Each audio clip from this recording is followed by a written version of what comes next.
Before we begin, don't forget to subscribe to the channel for more powerful audiobooks. If you don't learn how to stay calm, life will keep pushing you around. Most people are not broken. They're just tired. Tired of thinking too much, reacting too fast, and feeling like they're always behind.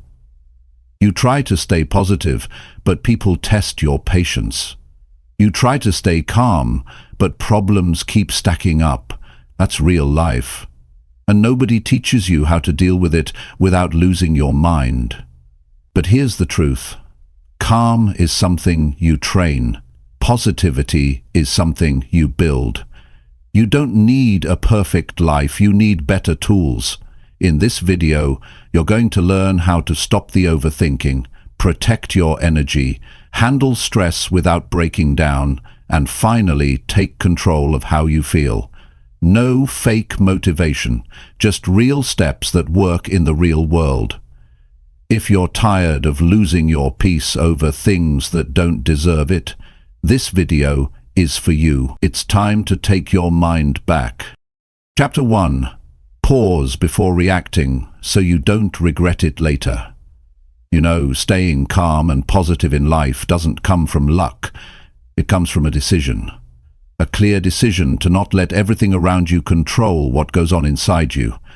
And one of the most important decisions you'll ever make is this. Pause before you react, because how you respond to anything can either build your future or ruin your peace. Every day, you're going to be tested. You'll face people who don't treat you right. You'll hear things you don't want to hear. Plans will fall apart. Something small will go wrong and it'll try to ruin your whole day. That's real life. But here's the key. You don't have to react to everything immediately. You don't have to give every situation your emotions. Most of the time, if you just pause, even for a few seconds, you stop yourself from saying something you didn't mean. You stop yourself from making the problem worse. You stop yourself from being someone you don't want to be. And that pause, it's not weakness, it's not giving up, it's strength, it's leadership, it's self-control, and in life you need to lead yourself first before anything else works. When someone disrespects you, your first reaction might be anger. You want to shout back, you want to prove your point, you want to protect your pride. But if you react too fast, you lose control. And when you lose control, they win. Not because they're smarter, not because they're stronger, but because you gave them the power to affect your emotions. That's a cost you can't afford. Regret always shows up when you move too fast. You say something you wish you didn't say. You send a message you wish you never typed.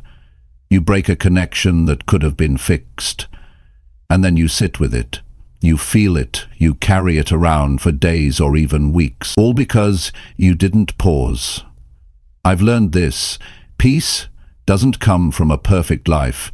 It comes from learning to pause, to think, to respond with purpose instead of reacting with emotion. You've got to train that. You've got to practice it. Every time something tries to set you off, treat it like a test. Ask yourself, do I need to respond to this right now? Will this matter tomorrow? Will this matter next week? Most of the things that upset us in the moment aren't even worth 5 minutes of our time. But if we react too quickly, we give them 5 hours, 5 days, sometimes 5 years of our energy. That's how small problems steal big parts of our life. So what do you do instead? You breathe. You stay still for a moment. You let the feeling rise. And you let it pass without grabbing onto it. You don't avoid the feeling. You just don't serve it. You don't act on it. You let your awareness grow. Because when you pause, you see the situation clearly, you realize it's not as urgent as it felt. And now your response is coming from strength, not from panic. You know what happens when you start living this way? People notice. They see that you don't get easily shaken. You don't argue over everything. You don't let little things ruin your day, and eventually they start respecting you more, not because you're louder, not because you're tougher, but because you're in control of yourself. That's real power. There are people who walk through life like ticking time bombs. Every little thing sets them off. They lose their temper, they break things, they break trust. They live in a cycle of stress, apology, and regret. And they wonder why they're not happy, why their relationships feel unstable, why no one listens when they speak. It's because they never learned to pause. I want you to be different. I want you to build a life that's calm on the inside, no matter what's going on outside. And that starts with awareness. That starts with catching yourself right in the moment when your heart beats faster, when your jaw tightens, when you feel that heat rising in your chest, and instead of going into reaction, you breathe. You ask yourself, do I want to feel this way, or is there a better way to respond? That's what mentally strong people do. They don't need to control the outside world to be okay. They control what they allow in. They don't react to every insult. They don't argue over every detail. They protect their focus. They protect their emotional state like it's their most valuable asset, because it is. The truth is, calm people aren't born. They're built. They're built through practice, through setbacks, through choosing a different path when anger feels easier. It's not natural at first, but the more you pause, the more you'll start to feel powerful in moments where you used to feel helpless. That's when you know you're changing. And positivity? That's not about pretending everything's fine. It's about knowing you'll be okay even when things aren't. It's not fake smiles or forced happiness. It's a deep belief that no matter what life throws at you, you can handle it. You can face it without breaking down. And that belief comes from mastering your response, from choosing calm over chaos, from choosing clarity over emotional noise.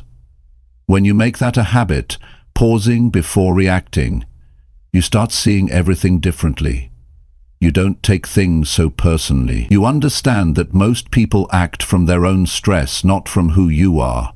You stop absorbing their energy. You stop taking responsibility for their anger. You stay rooted in who you want to be. The longer you practice this, the stronger you get. And soon, you're not just avoiding regret, you're creating space for better decisions. You're having better conversations. You're saving your energy for things that actually matter. You're living with more peace, more clarity, and more purpose. So if you're serious about staying calm and positive in life, you've got to start here, right here, with your reaction. Master this one habit, and everything else begins to change. You'll sleep better. You'll think better. You'll treat others better. And most of all, you'll feel better, because you'll be in control of your day, not at the mercy of it. When something upsets you today, and it will, I want you to remember this. You don't owe anyone your reaction. You don't owe the moment your peace. You owe yourself a better outcome. And that better outcome starts with one thing: the pause. Train it like a skill, build it like a habit, strengthen it like a muscle. Because the people who pause before they react, those are the people who stay calm, stay positive, and win long term. Not by chance, not by pretending, but by choosing better every single time. Chapter 2. Fix your sleep if your mind feels unstable daily. If your mind feels unstable every day, the first thing you need to look at is your sleep. Not your goals, not your work, not your motivation, but your sleep. Because when your sleep is broken, your mind becomes scattered. You can't think clearly. You get irritated easily. You start doubting yourself for no reason. You feel anxious, confused, overwhelmed, and none of it makes sense, because nothing is really wrong, but it feels wrong. And that feeling comes from one simple truth. Your body and brain are tired. You can't expect your mind to stay strong when your system is running on empty.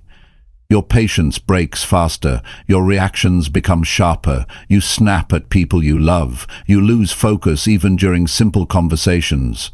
And the most dangerous part is, you start believing that something is wrong with you. You think it's a mental problem, you think you're weak, but the truth is, your brain is just not getting enough rest to do its job well.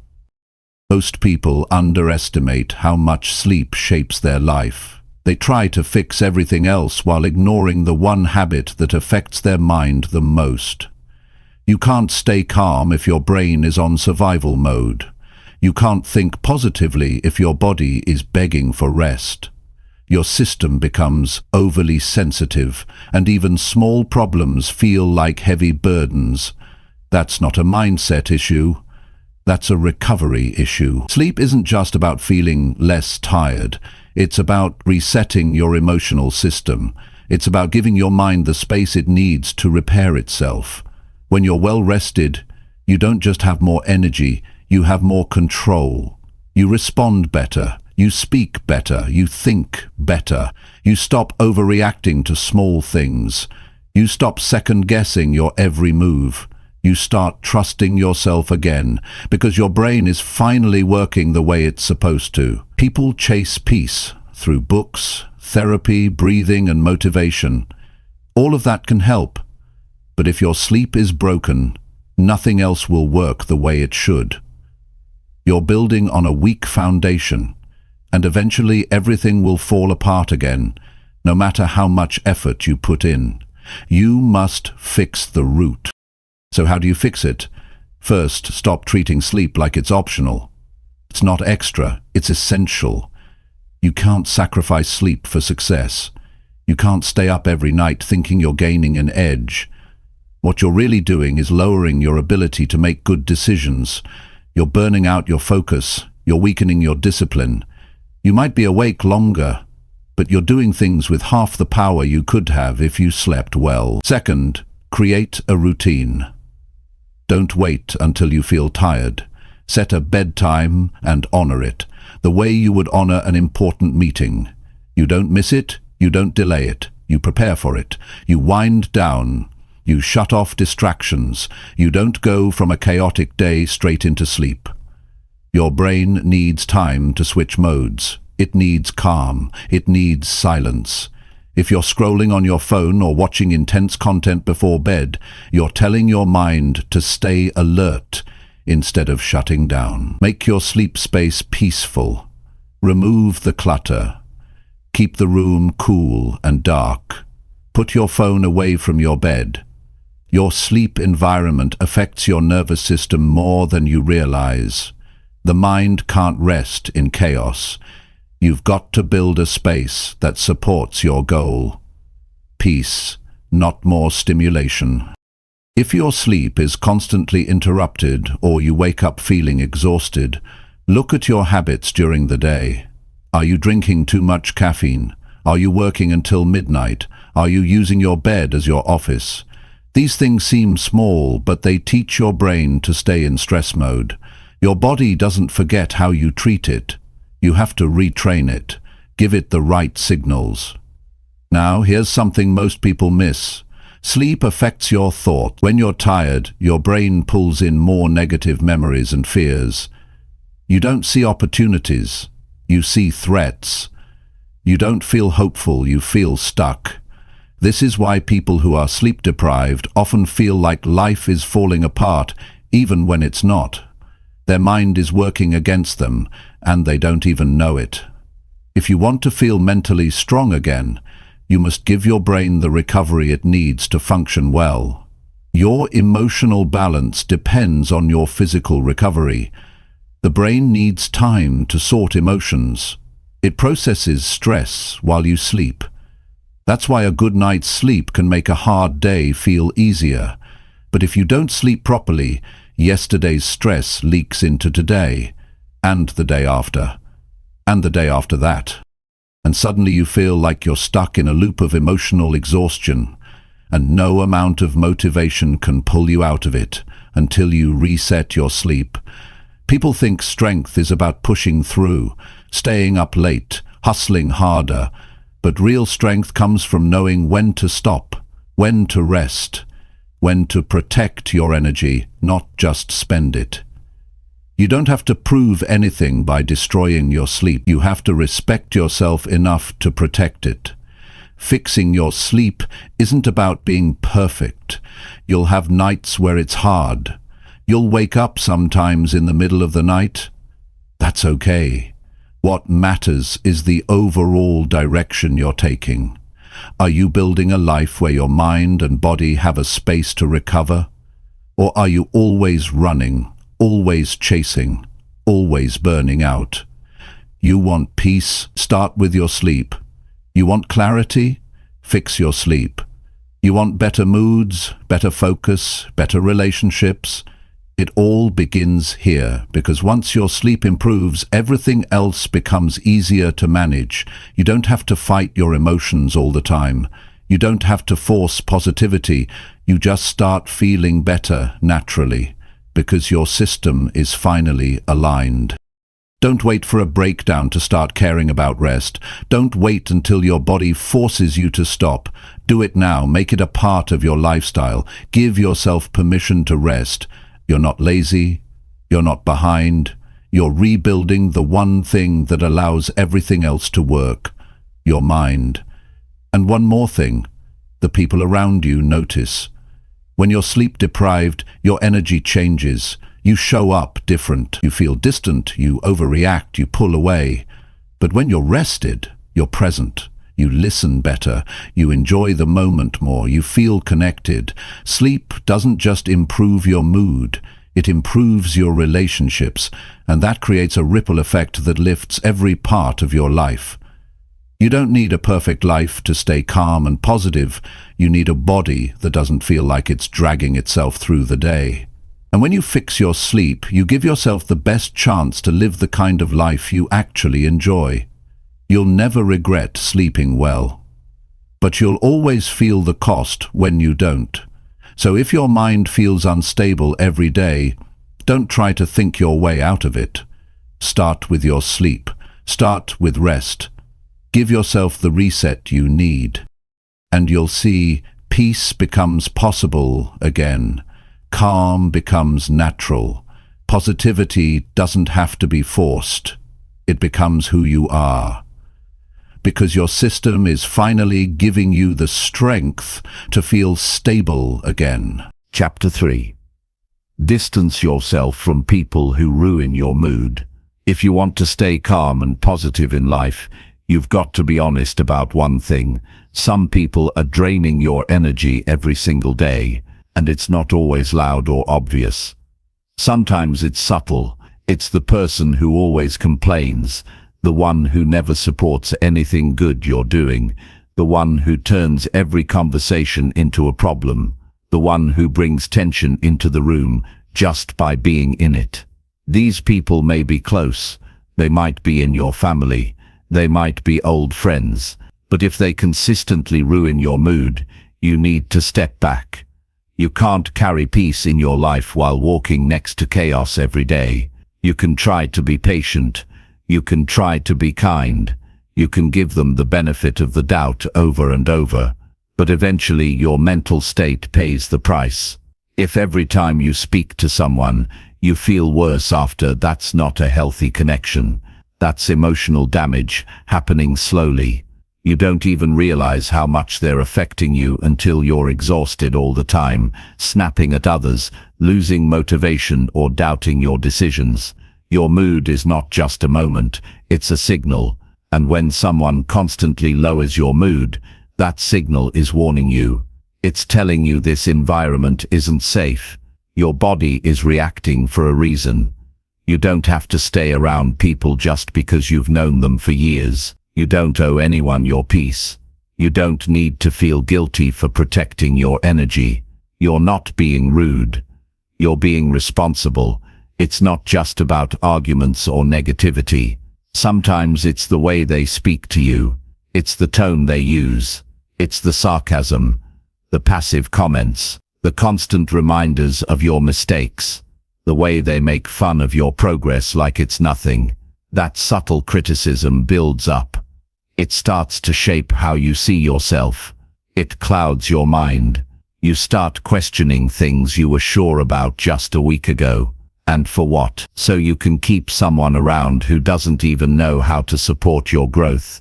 At some point you have to ask yourself, how many times am I going to let someone disrupt my inner peace before I do something about it? Because you can meditate, journal, read and do all the self-care in the world, but if you go back into a toxic circle, none of that healing lasts. You keep resetting your own progress just by staying close to the wrong people. The hard truth is this: not everyone deserves access to your daily life. That doesn't mean you hate them. That doesn't mean you start a fight. It means you create space. You limit how much of your time and energy they get. You speak when necessary, but you don't engage deeper than that. You don't open yourself up to people who constantly take advantage of your kindness. You're allowed to put distance between you and anyone who brings more stress than support, even if they say they care, even if they act nice. Sometimes you've got to look at pattern. What do you feel after being around them? What do you think about yourself when they're gone? If the answer is tired, stressed, confused or sad, then that connection is not helping your life, and it's time to do something about it. This is where people struggle. They think they're being heartless for walking away. But ask yourself, are you okay constantly being the one who gets drained? Are you okay letting someone else control how your day feels? Because that's what's happening. You're sacrificing your mood, your focus, your joy, just to keep a connection that clearly isn't healthy. That's not noble, that's self-betrayal. You have to make a decision. Do you want to feel better, or do you want to keep pretending this relationship is fine? Because you can't have both. You can't stay calm if someone's always bringing noise. You can't stay positive if someone's always reminding you of what's wrong. You have to choose peace on purpose. That means creating new boundaries. That means saying no more often. That means walking away when someone crosses the line again. And here's the truth. People who truly care about you won't ruin your mood. They won't bring negativity into your day. They won't talk behind your back. They won't ignore your efforts. The ones who love you will lift you. They'll speak with care. They'll listen when you talk. They'll support your changes, even when they don't understand them fully. That's how you know the difference. Real connections feel safe. They don't feel like pressure. They don't make you smaller. They don't make you tired. They bring you calm. And calm is rare in this world. So when you find it, you protect it. You don't give it away freely. You don't let just anyone come in and break it. That's your responsibility, to guard your peace like it matters. Because it does. Start noticing how people affect your energy, not their words. Their energy. How do you feel before, during and after seeing them? That's the truth. Don't ignore that. You can't fake your emotional state. If someone makes your body tense, if your stomach tightens when they walk into the room, if your mind starts preparing for conflict, that's your sign. You don't have to confront everyone. You don't have to explain yourself to people who aren't interested in changing. Just create space. Spend less time with them. Don't share personal things. Stop trying to fix them. They're not your project. You're not their therapist. You've got your own peace to build. You've got your own growth to focus on. And if someone keeps pulling you backward, you're allowed to let them go. Some people will notice the distance and try to pull you back in. They'll say you've changed. They'll guilt trip you. They'll act like you owe them your time. Don't fall for that.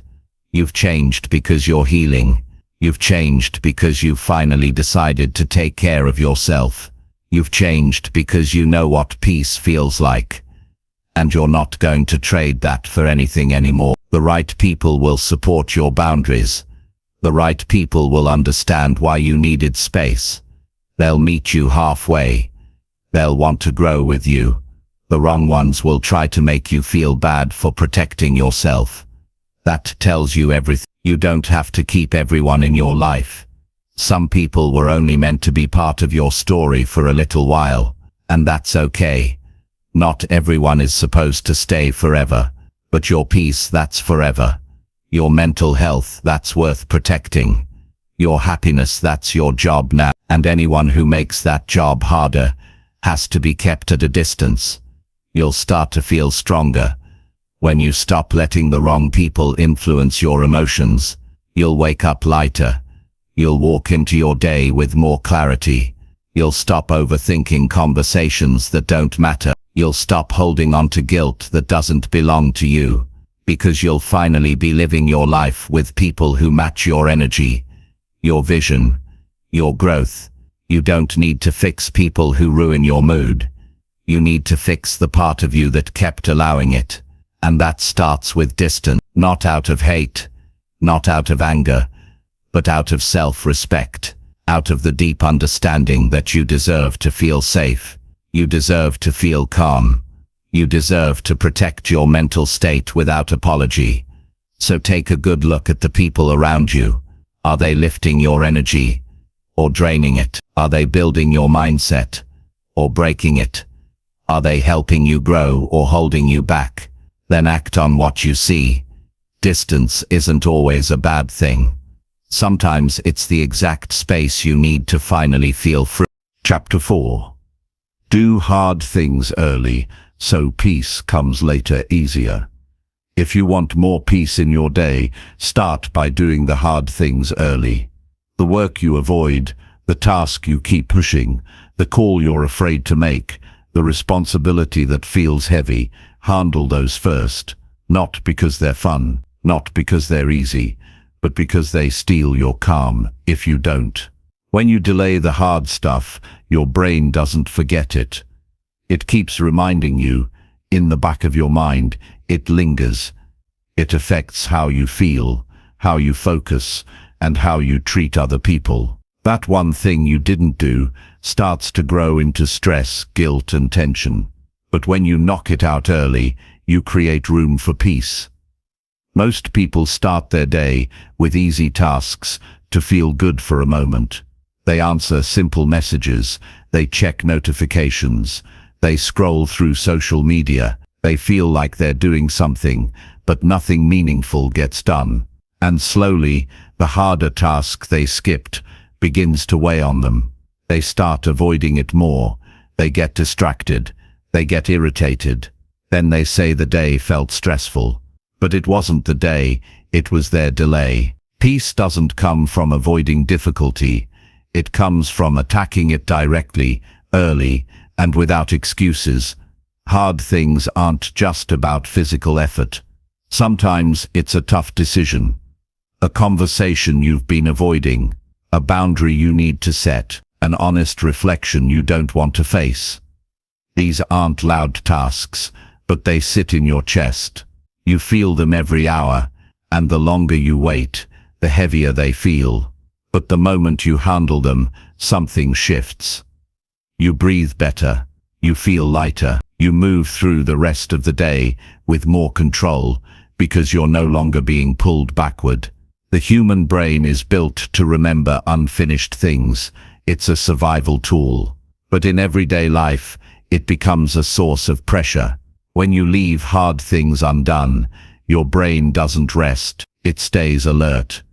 It keeps checking, reminding, worrying.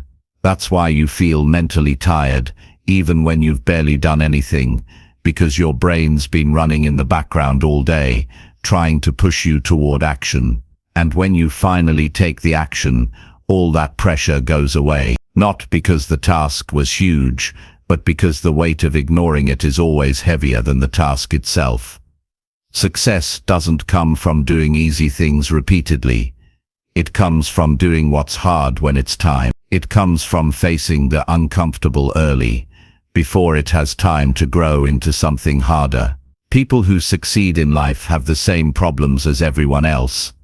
The difference is, they don't wait for the perfect mood, they don't wait for motivation. They do the hard thing anyway, and that's why they win. That's why they feel more peace. Not because life is easier for them, but because they've learned to act before pressure builds up. There's a strange thing about doing hard things early. It gives you energy. It feels like the opposite should be true, but it's not. The more responsibility you take early in the day, the more power you feel throughout the day. You walk taller, you think clearer, you carry confidence, because you know you've already handled what others are still avoiding. That feeling makes you more effective, more focused, and more emotionally balanced. You'll notice this in your relationships too.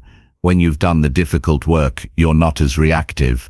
You're not snapping at people because of hidden stress. You're not checking out mentally during conversations. You're more patient. You're more present. That's the kind of peace that isn't temporary.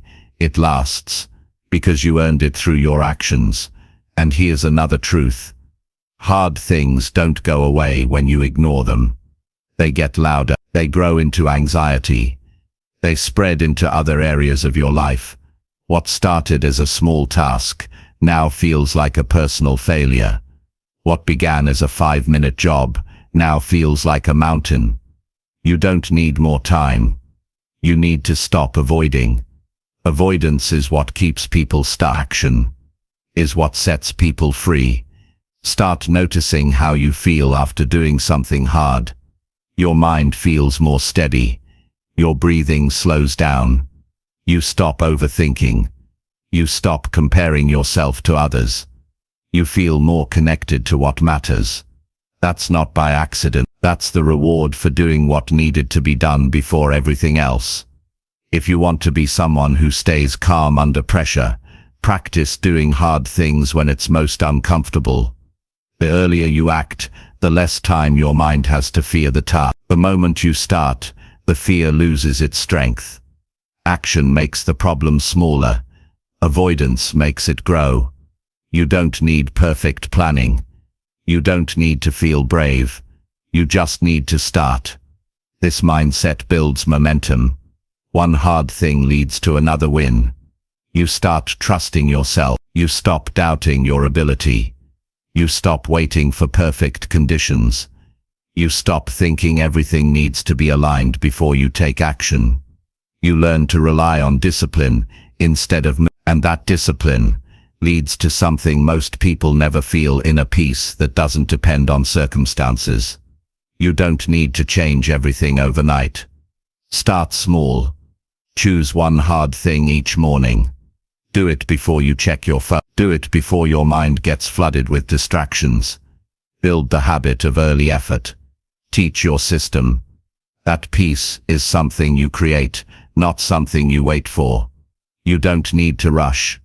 You don't need to pressure yourself. But you do need to be honest about what you've been putting off. Be honest about how it's affecting your energy. Be honest about the way avoidance steals your confidence. Then make a decision to handle it. Not later. Now. Because the sooner you deal with difficulty, the sooner you return to peace. People who stay calm and positive aren't lucky. They've built habits that protect their mind. And this is one of the strongest habits you can build. Do the hard thing before the day tries to distract you. Start with responsibility. Start with challenge. Start with what matters most. Then let peace follow your action, not precede it.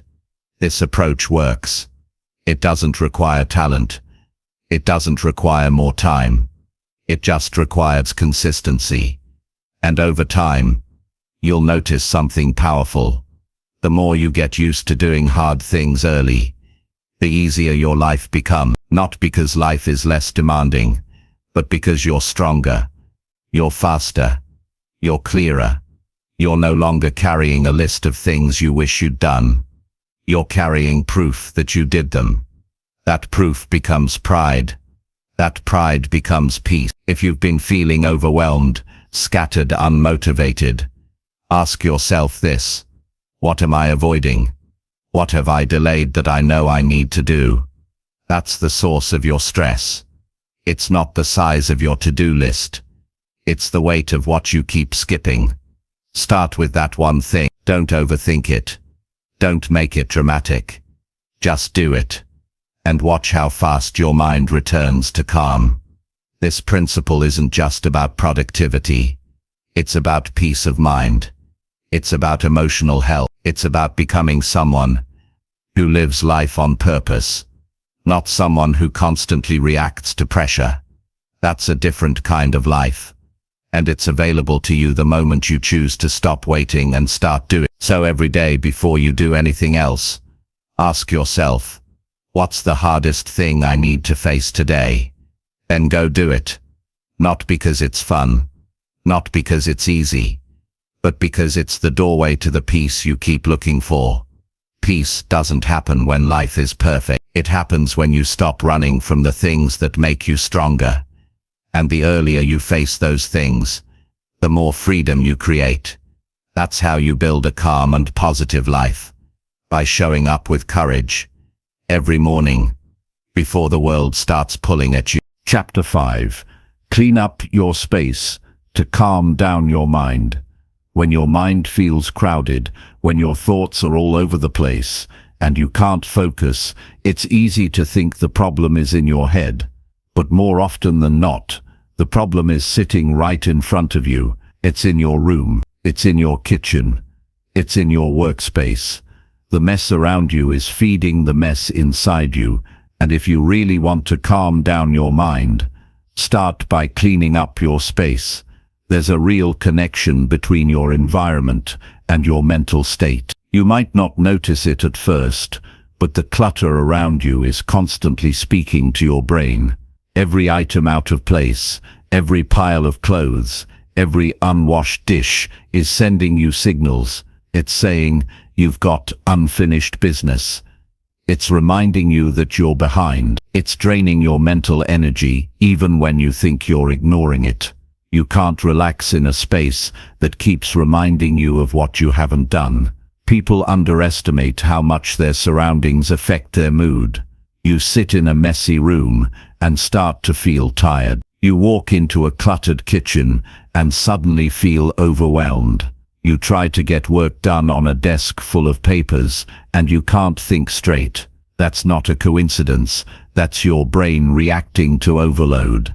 Your environment is feeding your stress without saying a word. And when that stress builds up, your thoughts get more chaotic. You start snapping at small things. You lose track of what matters. You carry a weight that doesn't belong to you, but it's there because your space won't let you breathe. You don't have to make your space perfect. This isn't about creating a magazine photo. It's about creating order. It's about removing the things that make you feel out of control. A clean space tells your brain, you're safe, you're in control, you've got room to think. And that's powerful. That gives you clarity. That gives you focus. That gives you the calm you've been chasing. Cleaning isn't just a physical act, it's emotional. When you pick something up and put it where it belongs, you're telling yourself, I'm taking responsibility. You're saying, I care about how I live. That message matters because the way you treat your space reflects the way you treat your own peace. A messy environment often means a mind full of avoidance. It's not laziness, it's emotional overload. But when you start cleaning, you take that power back. You'll feel it shift. As the floor clears, your thoughts clear. As the table empties, your anxiety drops. As the clothes get folded, your stress lowers. And the best part, you don't need hours to feel the difference. Even 10 minutes can make a huge impact. One drawer, one shelf, one small corner. That small act says, I'm doing something. And that something breaks the cycle of chaos. That something creates momentum. Most people try to solve internal problems by going deeper into their mind. They journal, they reflect, they try to talk themselves out of stress, but they're still sitting in a space that makes them feel overwhelmed. The mind wants peace, but the space says chaos. That contradiction wears you down. You've got to bring the outside in line with the inside. You can't keep living in a storm and expect your brain to feel clear. You need order, you need space, you need room to think and breathe. This doesn't mean you become obsessive. It means you become intentional. You stop walking past that pile of papers pretending it doesn't bother you. You stop telling yourself you'll clean it later when you know later never comes. You take a look around and ask, what in this space is adding pressure to my day? Then you get to work, not because cleaning is fun, but because peace is worth it. And you'll start noticing something else. As your space clears, your habits improve. You stop procrastinating as much. You make better decisions. You feel more present. That's not magic. That's the result of removing mental friction. You no longer have to climb over a mountain of distraction to get things done. You no longer feel stuck before the day even begins. A clean space opens the door to a better routine. It helps you think forward instead of getting pulled backward. When you clean, you don't just move objects. You shift energy. You reset your mind. You send a message to yourself that says, I deserve better than this mess. And that message matters more than you know. Because if your space is always chaotic, your mind will start to believe that chaos is normal. But if your space is calm, organized and cared for, your mind starts to reflect that too. It starts to slow down. It starts to focus. It starts to breathe. You're not doing this for anyone else. You're not doing it to impress visitors or chase perfection. You're doing it because your peace matters. You're doing it because you're tired of living in a place that doesn't support your goal. You're doing it because your environment should feel like a source of strength, not another battle to fight. Don't let stuff pile up. Don't let clutter become normal. Every time you walk past a mess and say, I'll do it later, you're letting that stress stay in your life a little longer. And that stress doesn't stay small. It grows. It turns into frustration. It turns into burnout. You've got to take control of it. You've got to build the habit of cleaning up your space, not once a month, but daily. Not when it gets unbearable, but when it starts to get off track. That habit will change your life. Make it simple. When you wake up, take 5 minutes to tidy up. When you finish eating, clean your plate. Before you go to bed, clear your surfaces.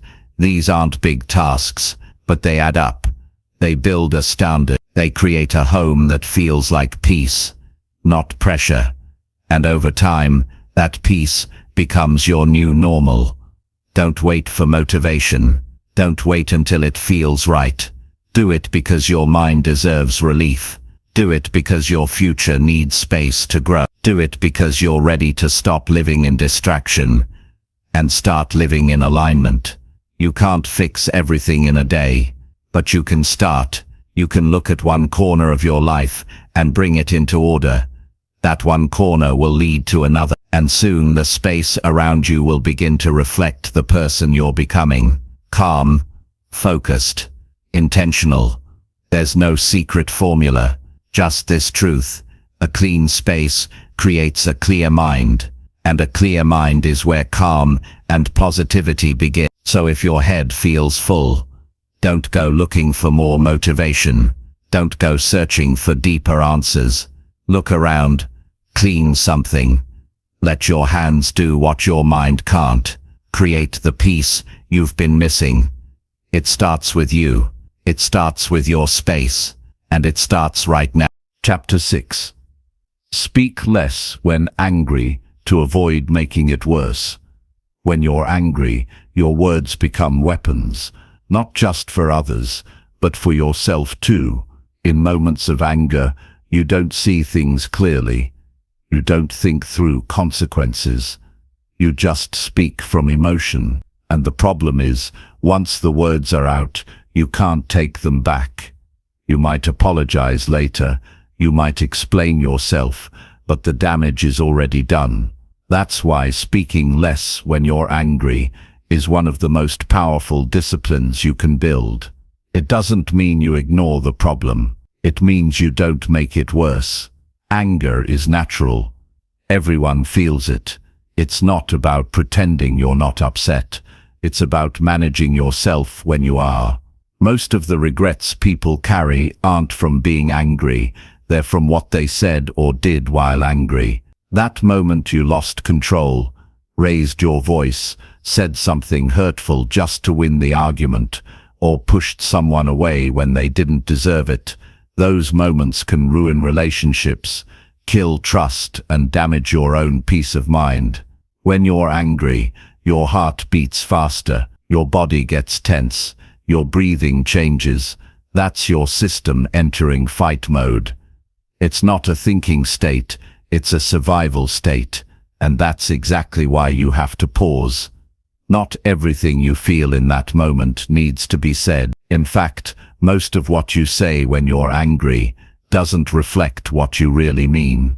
It's heat, not truth. Staying quiet when you're upset doesn't make you weak. It makes you wise, because anyone can explode, anyone can shout, anyone can blame. That's easy, but it takes real strength to stay grounded when your emotions try to pull you in. It takes maturity to say, I'm going to wait before I speak, because I want to handle this the right way.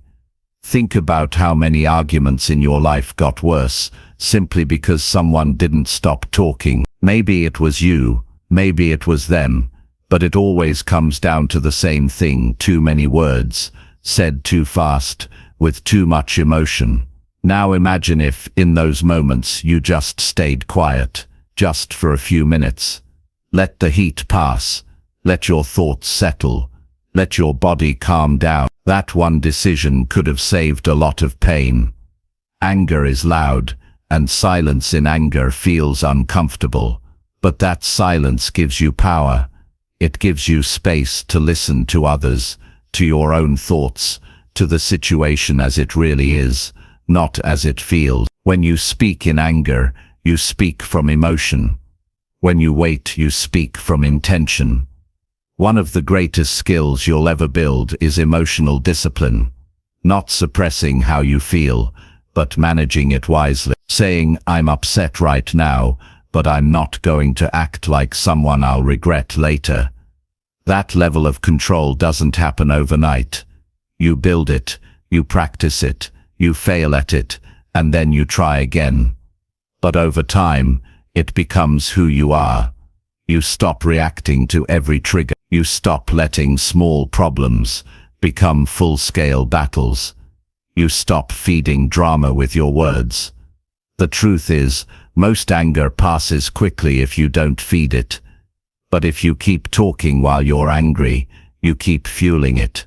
You keep giving it more reasons to grow, and it doesn't stay in that one conversation. It spreads. It leaks into other areas. You start carrying tension into places where it doesn't belong. You become shorter with people who didn't do anything wrong.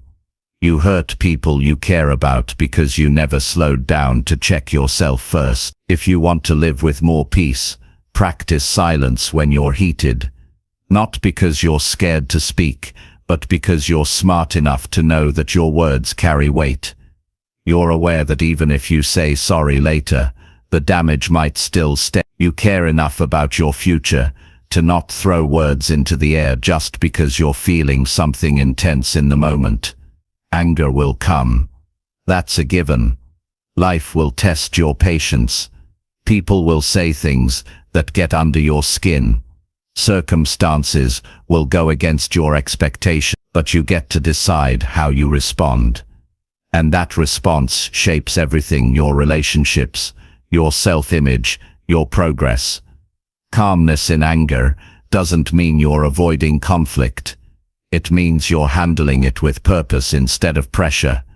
And sometimes silence is the best reply. Not because you don't have anything to say, but because not everything needs to be answered immediately. Some things need time. Some feelings need to be processed before they're spoken. Some situations aren't even about you. They're just emotional storms that you don't have to walk into. Train yourself to recognize the signals. When your body starts heating up, when your chest feels tight, when your jaw clenches, that's your sign to slow down. Breathe. Get space if you need to. Don't let people pull you into reactions.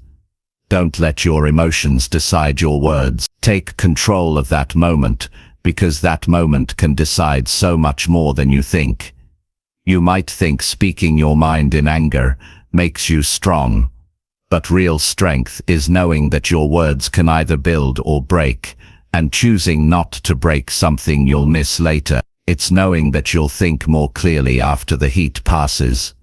It's trusting yourself enough to know that staying quiet now is better than fixing damage later. You'll notice that people respect you more when you don't lash out, when you don't react just to prove a point, when you speak only after you've had time to think. That respect isn't just from others, it's also from yourself. You'll feel proud that you handled a tough moment with grace, that you didn't become what made you angry, that you didn't lose control just to feel powerful in the moment. You don't have to win every argument. You don't have to prove your point every time. Sometimes the real win is walking away with your peace intact. Sometimes it's saying, I'll talk when I'm calm, not when I'm triggered. That's not weakness. That's wisdom. That's what leaders do. That's what emotionally strong people do. That's what people who value their relationships do. Don't let one heated moment define your day. Don't let one outburst undo weeks or months of trust. Don't let your emotions drag you into places your mind knows better than to go. Less when you're angry, not because you're hiding, but because you care about what happens next. Your peace matters more than your pride. Your future matters more than being right. Your growth matters more than proving someone wrong. And when you understand that deeply, you start choosing silence over noise, thoughtfulness over reaction, understanding over impulse. In the end, you'll never regret the words you didn't say in anger, but you'll often regret the ones you did. So give yourself space, let the moment pass, then speak, not to hurt, not to defend, not to win, but to move forward. That's how calm people think. That's how strong people live. That's how you build a life where peace isn't an accident. It's a habit. Chapter 7. Write down what's bothering you to clear your head. Your mind can only hold so much before it starts to overflow. When thoughts build up with no place to go, you feel it. You feel tired for no clear reason. You feel heavy, distracted, short-tempered, anxious. You forget simple things. You lose focus in conversations. You start feeling stuck, and you try to push through it, hoping it will pass. But it doesn't, because your mind isn't broken. It's just full, and one of the most effective ways to deal with that mental overload is to stop thinking and start writing. Write it down. Get it out of your head and onto paper. It sounds simple, too simple maybe. But the truth is, writing gives your thoughts structure. It takes what's spinning in your mind and puts it where you can see it clearly. That alone brings relief. It's like letting air out of an overfilled tire. You don't have to solve everything right away. You just need to let it out. Writing helps you understand what's really bothering you, because when everything stays inside, it gets tangled. One worry connects to another. One bad moment turns into a whole bad day. But when you write it out, you start to separate things. You see the exact thoughts causing the pressure, and sometimes just seeing them written down makes you realize they're not as big as they felt. There are moments when you don't even know why you feel off. You just feel unsettled. That's when writing becomes a mirror. You start with a sentence that doesn't even make sense, and by the time you've filled a page, you realize what's been eating at you. It's a conversation that didn't sit right. It's a goal you've been avoiding. It's something you heard days ago that you're still carrying. You couldn't see it clearly because your brain was too crowded. But the pen pulled it out. That's the power of writing. It clears the fog. Most people don't write because they think they have to sound smart. They think it has to be perfect. That's not the point. You're not writing a book. You're writing for your own sanity. Nobody's grading it. You don't have to be poetic. You just have to be honest. Write exactly what you're feeling, even if it doesn't sound right. Even if it's messy. That's what makes it real. That's what makes it work. Your mind holds on to things it thinks are unfinished. That's why your thoughts keep coming back to the same problems. It's trying to find a solution. But when the problem is emotional or unclear, it gets stuck in a loop. You replay it over and over, hoping it will make sense. But it won't until you pull it out of the loop and put it somewhere real. That's where writing comes in. It's not just about expression. It's about relief. There's something powerful about seeing your thoughts in front of you. It separates you from them. You realize that just because a thought is in your mind doesn't mean it's true. Just because you're thinking it doesn't mean it deserves your energy. Writing helps you challenge the thoughts that don't serve you. It gives you a place to question them, to reframe them, to replace them. You'll notice that when you write consistently, your self-awareness grows. You catch patterns. You notice triggers. You learn how certain people or situations affect your mood. You start recognizing what really bothers you versus what just feels uncomfortable for a moment. And that self-awareness is a game changer. Because once you understand yourself, you're no longer at the mercy of your emotions. You stop reacting blindly. You start responding with clarity, and you don't need to write for hours. Even 5 minutes a day can change the way you carry stress. Just open a notebook and ask yourself, what's bothering me right now? Then write whatever comes up. Don't judge it. Don't analyze it. Just let it out. You'll be surprised how much lighter you feel afterward. It's like setting down a bag you didn't know you were carrying. This is especially important when you feel overwhelmed. Overwhelm isn't always about doing too much. Sometimes it's about thinking too much. You're carrying conversations in your head, playing out future problems, replaying past mistakes, worrying about things that might never happen. And all of that takes space. Writing helps you reclaim that space. It helps you organize what matters and what doesn't. It gives you the power to focus on what you can actually control. You don't need fancy journals or complicated systems. All you need is something to write on, and a willingness to be honest. You don't even need full sentences, bullet points, phrases, fragments. Just let it flow. You're not trying to impress anyone. You're trying to help yourself. That's what makes this practice different from talking to someone. You don't need anyone's approval. You don't have to explain yourself. You don't have to worry about being misunderstood. It's just you and the page. And the truth. Over time, your journal becomes more than just a place to vent. It becomes a record of growth. You look back and see how far you've come. You read entries from weeks or months ago, and realize that what felt unbearable then is something you've now handled. That gives you confidence. It reminds you that you're capable, that you've overcome before and you can do it again. Some days you'll write things you didn't even know you were feeling. That's okay. Let it out. That's how healing begins. Not by hiding, but by facing. And writing gives you the safest way to face yourself without pressure. Nobody else is involved. No one else needs to understand. You just need to be willing to release what's stuck inside. This isn't about escaping life. It's about dealing with it better. It's about creating space in your mind so you can breathe, think and act without the weight of everything pulling at you. Your mental clarity is worth the time. Your peace of mind is worth the effort. And writing, as simple as it seems, is one of the most direct ways to get there. You don't have to do it forever, but do it when your head feels full.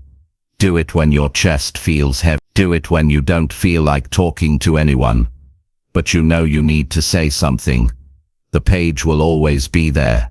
No judgment, no interruptions, just space for you, your truth, and your healing. Start now, not tomorrow, not when it gets worse. Write, pick up a pen, open a note, and write what's on your mind. Even if it's just one sentence, even if it feels uncomfortable, especially if it feels uncomfortable. That's where the power is. In facing what you usually avoid. In speaking what usually stays buried. Because once it's written, it no longer owns you. It no longer controls your mood. It no longer weighs you down in silence. You've named it. You've seen it. And now you can move forward with a clearer mind and a lighter heart. That's how you stay calm. That's how you stay centered. Not by ignoring your thoughts, but by releasing them in a way that helps you breathe again. That's the power of writing. And it's yours to use anytime you need it. Chapter 8. Handle one problem instead of thinking about 10. When life feels overwhelming, it's usually not because of how big your problems are, it's because you're trying to carry too many of them at once. The weight becomes unbearable, not because one issue is crushing you, but because 10 are pulling you in 10 different directions. Your mind jumps from one thing to the next without finishing anything. You start solving one problem, then another thought interrupts you, then something else pulls your attention, and before long nothing gets done, and your mind feels like it's spinning. If you want to find peace again, stop trying to figure everything out at once. Handle one problem. Just one. That's how you get your mind back. Your brain wasn't designed to process multiple problems at the same time with equal focus. It tries, but it can't. What it does instead is switch between problems rapidly, and every time it switches, you lose mental energy.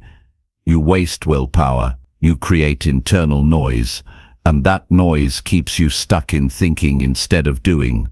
That's why you can spend hours worrying and yet make no progress, because worrying about 10 things doesn't move anything forward, but doing one thing, one real step, that's how progress begins. There's a difference between being busy and being productive. Being busy often means you're thinking about a lot, stressing about a lot, and touching everything but finishing nothing. Being productive means you pick one task, one challenge, one problem, and you give it your full attention until it's resolved or moved forward. That's where mental relief starts to return. That's when your stress starts to come down. You feel capable again. You feel in control. Most people don't realize how much pressure they create by trying to hold everything in their head at once. They carry bills to pay, people to respond to, goals to chase, fears to confront, responsibilities to manage, all at the same time, and none of them are given the proper time or space to be handled. They're all floating around, demanding attention, crowding your thoughts. That leads to anxiety. It leads to procrastination. It leads to exhaustion without any real progress. You're tired not from doing too much, but from mentally juggling too many things. The solution is simple, but powerful. Choose one, not 10, not 5. 1. Ask yourself, what's the one thing right now that needs to be handled? Then do just that. Close off the rest. Push them aside, not forever, but for now. You're not abandoning anything.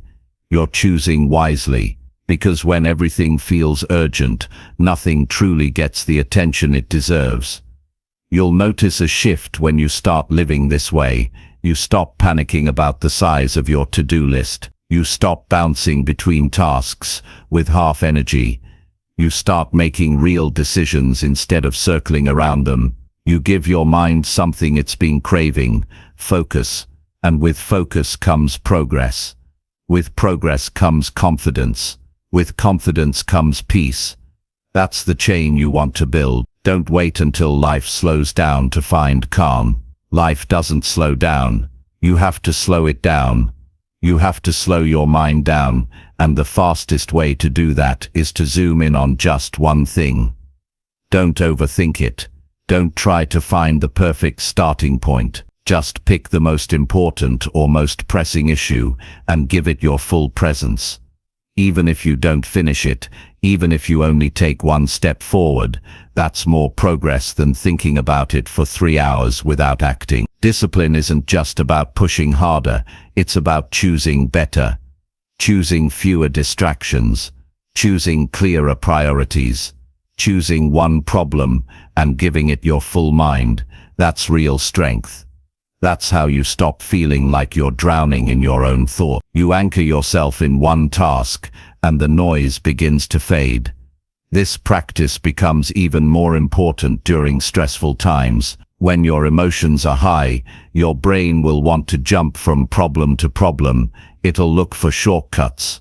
It'll try to fix everything fast to feel better. But that urgency only creates more mistakes, more mess, more pressure. The best thing you can do in those moments is pause, breathe, and bring yourself back to one thing. Say it out loud if you need to. Right now, I'm only focused on this. That single statement can pull you out of mental chaos and put you back in control. Some people think multitasking is a strength. But what's more impressive is the ability to say no to everything else until this one thing is handled. That's where peace is created. In the discipline to focus, in the courage to simplify, in the clarity to say this is all I need to do right now. You don't need to solve your whole life today. You just need to take care of one piece of it, then another, then another. That's how you rebuild. That's how you stay steady in a world that constantly tries to pull your attention in every direction. Most people quit not because they can't handle one task, but because they're overwhelmed by all the tasks they haven't touched. Break that cycle. Make life simple again. Ask yourself daily, what's the one thing that would make today better if I finished it? Then go do that. Don't let your brain trick you into thinking you need to do everything right now. Most of your stress isn't from the work itself, it's from the pressure of trying to do it all at once. And if you feel stuck, if you don't know where to start, just write everything down. Get it out of your head. Put all 10 problems on paper. Then choose the one that feels most important, the one that, if handled, would reduce the weight of the others. Focus there. You'll be amazed at how much lighter you feel when even one burden is removed. This isn't about moving slow, it's about moving smart. It's about not wasting energy, thinking about problems you're not in the position to solve today. Life will always give you more to handle, but peace comes from knowing that you don't have to handle it all at once. You're allowed to go one step at a time. You're allowed to focus on one problem and let the rest wait their turn. You're not behind. You're not failing. You're just overwhelmed because you've been carrying too much in your mind. Let that go. Choose one thing. Handle it. Then move to the next. And when you live like that, calm, focused, present, you become more efficient, more confident, and more at peace. Not because life got easier, but because you got wiser. That's the difference. That's how people who seem calm under pressure do it. They're not avoiding problems. They're managing them one at a time. You can do that too. And it starts right now. Chapter 9. Be around people who actually make you feel safe. You can do everything right.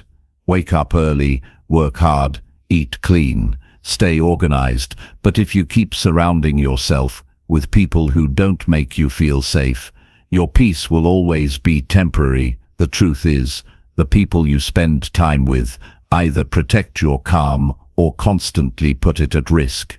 And when your goal is to live a calm and positive life, You need to be more careful about who you allow close, because no routine, no mindset, no habit can make up for the damage of unhealthy relationships. You need people who feel like safety, not stress. You know the difference. There are people who drain you, and there are people who make you feel okay just by being there. Some people make your heart beat faster in all the wrong ways. You get nervous before seeing them, you feel small around them, you filter your words, you question your choices. And even after they leave, their words stay in your mind. That's not safety, that's survival. You're trying to keep the peace by shrinking yourself. That's not how you're supposed to live. Now think of the people who make you feel safe. They listen without rushing to judge. They don't make you feel weird for being real. They don't use your honesty against you later. When you're with them, you don't have to pretend. You can be quiet. You can be loud. You can speak your mind or say nothing at all and still feel seen, still feel supported. Those are the people who restore you. They don't make life perfect, but they make it easier to face. Feeling safe isn't a luxury. It's not something to feel guilty about wanting. It's something you should expect. Because emotional safety is the foundation of peace. You can't stay positive if you're always on edge. You can't grow if you're constantly protecting yourself from the people around you. You need space where your nervous system can relax, where your guard can come down, where you're not scanning for criticism in every word. Too often people normalize tension in their relationships. They say things like, "That's just how he is," or "She didn't mean it like that." But if you keep explaining away someone's behavior, it means you've stopped listening to your own discomfort. It means you've gotten used to stress, and what you get used to, you begin to tolerate, even if it's hurting you. That's how people lose themselves, not in one big moment, but in 1,000 small ones, where they chose connection over self-respect. You don't have to stay in spaces that shrink you. You don't have to keep showing up for people who don't care how they make you feel. You can love someone and still choose distance. You can care about someone and still protect your peace. That's not disloyalty, that's maturity, that's wisdom. That's knowing your worth and choosing it even when it's uncomfortable. People who make you feel safe aren't always loud about it. Sometimes it's the quiet friend who remembers what you said weeks ago. Sometimes it's the person who sits with you in silence without needing to fix you. It's the one who lets you feel what you feel without making it about them. That's safety. It's not about being perfect. It's about being consistent, being kind, being someone you can count on when life gets hard. You need to ask yourself, who do I feel like myself around? Who makes me feel better after a conversation not work? Who gives me space to grow instead of pulling me back into old patterns? The answers to these questions are your guide. Follow them. Build more time with those people. Pull away from the ones who bring chaos. That decision will give you more clarity than any goal-setting session ever could. There's a calm that comes when you don't have to explain yourself all the time. When your presence is enough. When your words don't have to be perfect to be understood. That's the kind of energy you need around you. That's what helps your nervous system recover. That's what makes healing possible. That's what allows your positive mindset to take root and grow. Don't confuse intensity for closeness. Just because someone talks to you every day or checks in constantly doesn't mean they're good for you. Look at how they make you feel. Do they lift you or do they pull you into drama? Do they support your growth or do they make you feel guilty for changing? Do they celebrate your wins or make them about themselves? The answers matter. Don't ignore what your body and mind are telling you. When you're around safe people, your energy isn't used to protect yourself. It's used to live, to love, to create, to be fully present. You stop overthinking every word. You stop playing out imaginary arguments in your head. You stop hiding parts of yourself just to keep the peace. And in that space of real safety, something amazing happens. You grow faster, you laugh more, you think clearer, you sleep better, because peace becomes your baseline, not your escape. Your environment influences your emotions more than you think. If you're always feeling anxious or negative, don't just look inside, look around. Who's in your daily space? Who are you texting, calling, sitting beside? If their presence adds tension instead of relief, it's time to make changes. You're not being harsh, you're being honest, and honesty with yourself is the first step to a more stable life. It's okay to outgrow people. It's okay to leave places where you once felt safe, but no longer do. That's not betrayal, that's progress. That's the cost of becoming who you're meant to be.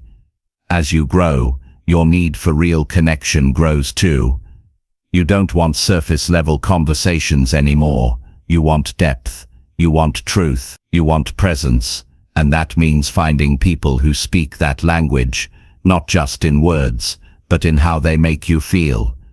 You'll never regret protecting your peace. You'll never look back and wish you stayed longer in a space that made you feel small. But you will regret ignoring the sign. You will regret not listening to your gut. You will regret giving chance after chance to people who never changed. Save yourself from that cycle. Choose safety now. Choose it in every relationship. Choose it in how you spend your time.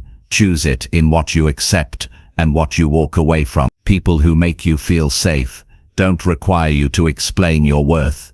They see it, they honor it, they support it, and being around those kinds of people doesn't just make you feel better, it makes you become better. It brings out the version of you that doesn't have to constantly defend, prove, or fix.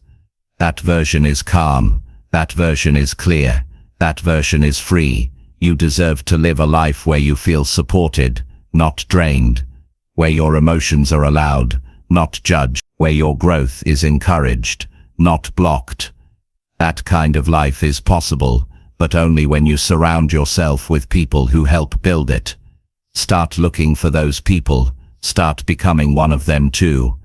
Be someone who gives the same safety you want to receive. That's how you create the environment you've always needed. Nothing changes until you decide to raise your standards. Not just in your goals, but in your relationships. Not just in how you work, but in how you feel day to day. And the first standard to raise is this: only give access to people who make you feel safe. The rest can keep their distance, not out of anger, not out of bitterness, but because your peace is no longer up for negotiation. You've worked too hard to build it. Now it's time to protect it. That's how calm becomes real. That's how positivity lasts. That's how you finally feel at home in your own life. Chapter 10. Track how you feel so you can stay balanced.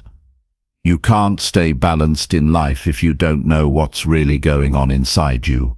Most people wake up, go through their day, and go to sleep without ever checking in with how they actually feel. They might notice they're tired, frustrated, or anxious, but they don't stop to ask why. They just push through, hoping the feeling will go away. But when you ignore your emotions, they don't disappear. They build, they pile up. They start affecting your choices, your habits, your sleep, your health, and your relationships. That's why one of the smartest and most important things you can do for your well-being is track how you feel.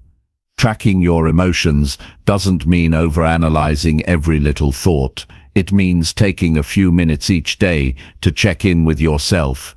It means being honest about your energy, your mood, and your state of mind. It means asking questions like, how do I feel right now? What's been weighing on me today? What lifted me up? What brought me down? These aren't complicated questions, but the answers tell you everything. They tell you what's working in your life and what's slowly pulling you off track. Balance isn't about doing everything equally. It's about knowing when something in your life is taking too much of your time, too much of your attention, too much of your energy, And the only way you'll know when that's happening is if you're paying attention. When you track how you feel, patterns start to show up. You start to see what drains you. You notice who leaves you feeling stressed. You become aware of the choices that lower your motivation and the ones that help you feel steady again. This kind of awareness doesn't come from reacting to life.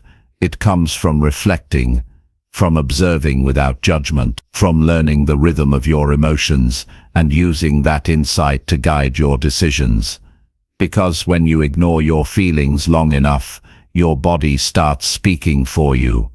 You feel burnt out. You feel anxious for no reason. You lose the drive you once had.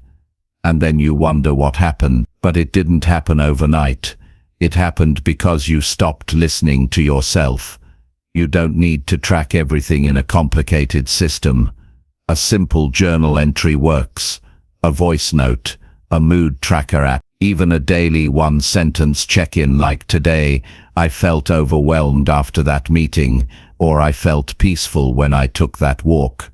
That's enough to start building awareness, and the more consistent you are, the clearer the picture becomes. You no longer have to guess what's causing your stress. You'll know. You'll see that every time you skip your morning routine, your patience drops, or every time you stay up late watching the news, your energy is off the next day. These insights are powerful. They help you make smarter choices without needing anyone else to tell you what to do. When you start tracking how you feel, you also learn how to support yourself better. You stop blaming yourself for every low moment, and you start noticing what you need. Some days, you might need more rest. Other days, you might need more movement. Some days, you need deep work. Others, you need connection. Tracking gives you that data. It helps you stop guessing and start understanding. People who stay calm and balanced aren't lucky. They've just built habits that give them real-time feedback on their emotional state. They don't wait until they're burnt out to take a break. They don't wait until they're miserable to make a change. They course correct early because they know what to look for. That's the power of paying attention. That's the power of writing down what's real instead of pretending everything's fine. If you keep ignoring how you feel, your body will eventually force you to pay attention. Through illness, through mental fatigue, through breakdowns that seem to come out of nowhere. But if you build the habit of checking in every day, even for just a few minutes, you catch those warning signs early. You notice when something feels off. You make small adjustments before things spiral. That's what real balance looks like. It's not about being perfect, it's about being present. Tracking your feelings also helps you manage your relationships better. You start seeing which connections bring out your best self, and which ones trigger stress or insecurity. You understand how certain conversations affect your energy. You get clearer on your boundaries, and when you're clear on your own emotional state, you stop expecting others to fix it for you. You take responsibility without self-blame. You become more grounded. The goal isn't to feel amazing all the time. The goal is to be honest, to know when you're doing well and when you're struggling, without hiding from either. Because even in low moments there's strength in awareness. There's power in being able to say, "Today was rough, but I know why." That one sentence is better than pretending you're okay and pushing forward while your mind falls apart inside. When you write your feelings down, they stop circling your mind. You give them a place to land, and sometimes that alone gives you relief. You no longer have to carry everything silently. The act of writing becomes an emotional release. It gives you space. It gives you clarity. It allows you to take a step back from the storm and see things more clearly. The reason so many people feel out of balance is not because their lives are too full. It's because they're too disconnected from their own needs. They've spent so much time on autopilot that they've stopped noticing how they really feel. And when that happens, even small problems feel massive. Even a good day feels empty. You can't fix what you don't feel, and you can't feel what you don't notice. That's why tracking is so important. It brings you back to yourself. You'll also learn how much your environment and habits influence your mood. You'll realize that some of your low energy isn't emotional, it's physical. You didn't drink enough water. You skipped meals. You stayed in a messy space. These things matter. Your brain and body are connected, and by tracking your emotional state, you start to take better care of the physical routines that support your mental health. And the best part, you start trusting yourself more. You stop second-guessing every decision. You stop relying on other people to validate how you feel, because you've got the receipts. You've got a record of what works and what doesn't. You've got proof that you've been through hard days and made it through. That builds confidence. That builds emotional stability. That helps you stay balanced, not just when life is easy, but especially when it's not. You're not meant to live in reaction mode. You're meant to live with awareness. And that awareness begins when you slow down enough to ask yourself, how do I really feel right now? That one question, asked daily, can change your life. It becomes your anchor, your tool for direction, your check-in before the storm hits. Start today. Take 5 minutes. Open a note. Write one sentence. Right now, I feel, and finish it. Don't overthink. Don't edit. Just be real. Do it again tomorrow. And the next day.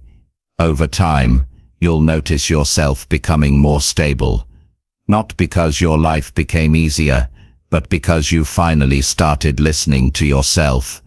That's how you stay balanced. That's how you protect your peace. That's how you stay mentally strong. Not by ignoring how you feel, but by checking in, often enough to catch yourself before things fall apart. You're not weak for needing this. You're wise for choosing it. You're building a habit that will serve you for the rest of your life. A habit that turns emotional chaos into clarity. A habit that turns confusion into confidence. A habit that gives you the self-awareness to live with intention, instead of just going through the motions. That's the work. That's the real growth. Not just doing more, but feeling more, understanding more, responding better. And it starts by simply tracking how you feel. Every day, without judgment, with honesty, with compassion. That's how you keep yourself steady. That's how you keep showing up with clarity. That's how balance becomes your lifestyle. Not a lucky moment, but a daily decision.